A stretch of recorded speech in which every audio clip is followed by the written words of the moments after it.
जाति जनगणना का महानायक राजनारायण जी वैशाली से नामांकन करके पूंजीपति और बाहुबली को कैसे टक्कर देंगे ये फक्कर राजनारायण जी।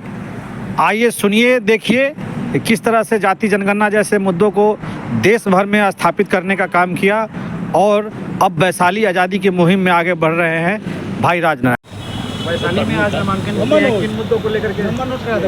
भाई देश में हो जाति जनगणना, जिस मुहिम को हम वर्षों से चलाते रहे और बिहार की जनता को तत्कालिक लाभ दिलाया गणना कराकर। यहाँ गणना अभियान के दौरान जब हम लोग अभियान चला रहे थे तो पाया कि वैशाली की बहुसंख्य आबादी गुलाम पड़ी हुई है। न अच्छी शिक्षा है, न अच्छी चिकित्सा की व्यवस्था है, न रोजगार धंधे के पारंपरिक कृषि से जुड़े हुए साधन हैं। और बहुसंख्य आबादी जिस वर्ग की है उसके विकास से किसी को कोई लेना देना नहीं है। तो अपने जनता, अपने भाइयों को आज़ादी कराने की मुहिम मैंने छेड़ दी है और लगातार यह जंग मेरी जारी रहेगी। चुनाव का परिणाम कुछ भी हो उससे हमें बहुत फ़र्क नहीं पड़ता, लेकिन अपने लोगों के लिए लड़ता रहूँगा। लड़ने आया हूँ और आज उसकी शुरुआत विधिवत रूप से संवैधानिक तौर पर नामांकन दर्ज करके हम तमाम साथियों के साथ हमने शुरू कर दिया है। और जब तक वैशाली की अपनी जनता को आज़ाद नहीं करा लेंगे तब तक मैं दम मारने वाला नहीं हूँ।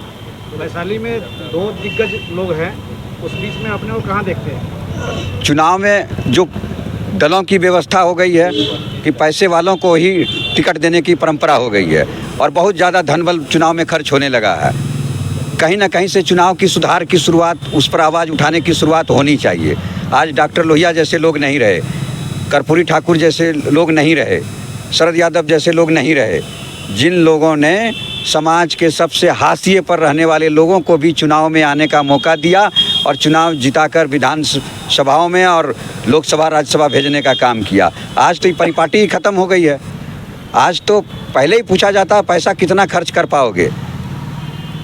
तो उस परिपाटी को तोड़ने के लिए ये फक्कड़ समाजवादी आपके बीच में आया है और मुझे कोई फ़र्क नहीं पड़ता है कि पूंजी कौन कितना लगा रहा है, वह उसका काम है। डॉक्टर लोहिया के विचारों को लेकर हम लोग यहाँ से एक प्रयास शुरू किया है। वोटरों से हम बात करेंगे, वोटरों को जगाने की हम कोशिश करेंगे कि आज भी संभव है कि आप बिना पैसे का चुनाव लड़ सकते हैं और बिना पैसे का चुनाव जीत सकते हैं। हमारे पास तो कुछ भी साधन नहीं है, मैं तो जनता के बल पर चुनाव लड़ रहा हूँ। लेकिन उस आवाज़ को कहीं ना कहीं से उठाना चाहिए और उठाने की कोशिश है हमारी।